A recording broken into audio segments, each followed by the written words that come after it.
Good morning! Good morning! Good morning sa ating mga viewers dyan, sa lahat. Good morning.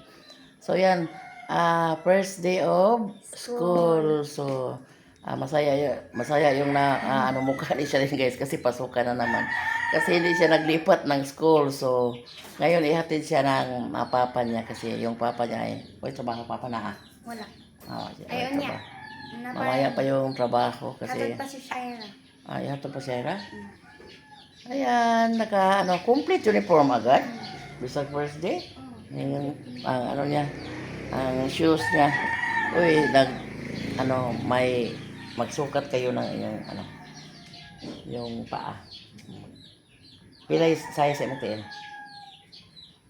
7 to? Pila to sa sapatos lang? 39. Pero kasya pa ito hanggang next year. Ingatan, parang may pa kayo next year. So good luck sa eskwelahan first day of school. Mag-aral lang mabuti. Magandang tanghali sa lahat. Welcome back again to our channel. And guys, medyo busy na tayo ngayon guys kasi klase na. Yung mga natin, estudyante natin. Isig pasok na. At kami din naman dito sa bahay ay magawa na naman ng walis, magluto. Yun yung daily routine natin ngayon. So, ang gagawin natin ngayon guys ay magluto tayo ng langka.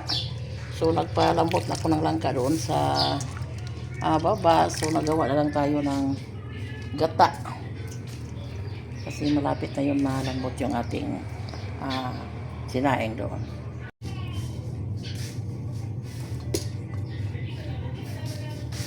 Tayo ng gata. Nakano tayo guys. Tawag yan.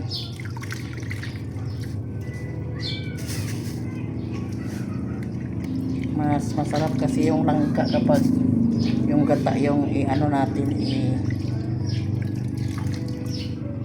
ipalambot. Nilagyan ko pa naman ng tubig pero konti lang. And then pag absorb or pag sa tubig ay lagyan natin ng pangalawang guys. Pupos dito sa amin guys. Pangalawang gawa sa tuno sa gata natin. Yung espiso ay pang last na lagay na lang. Para medyo mas masarap yung ating gulay. Minsan lang tayo ng gulay ng langka dito guys kasi pag sarag langka guys ba nagdala kasi si Lisel ng langka galing sa kanila, mayroon ding bunga 2 piraso pero mga maliit.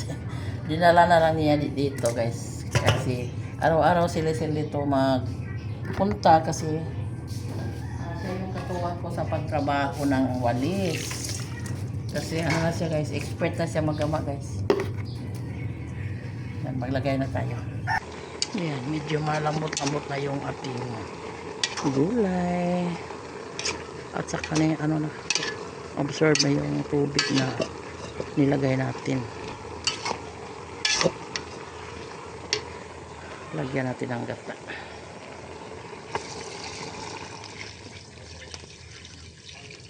Para pang dagdag sa lambot.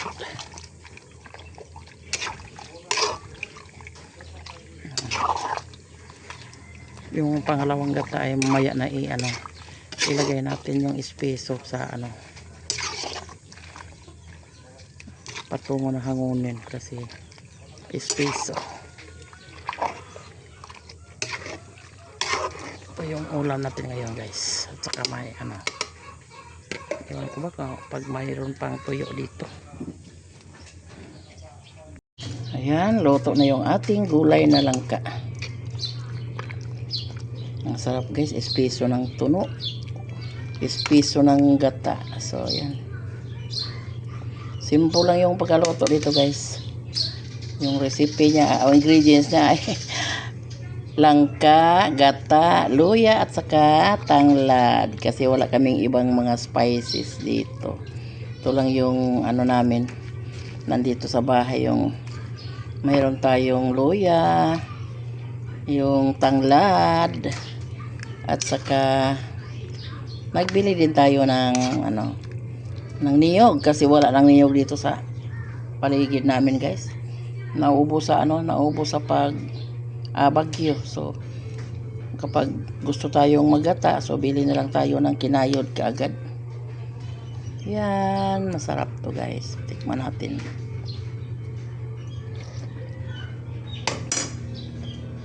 Tamang tama ang timpla. Ayan, guys, ang dito na yung gulay natin.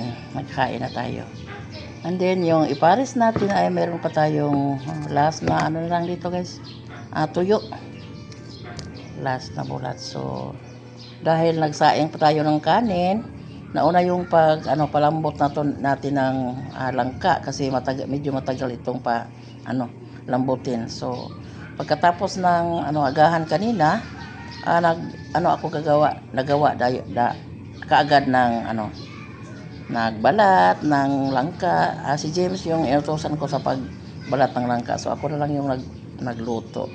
Ayan, ito na yung ating gulay, masarap. Ipares yung ginataang langka at saka tuyo. Tuyo na anong tawag diyan, mangsi.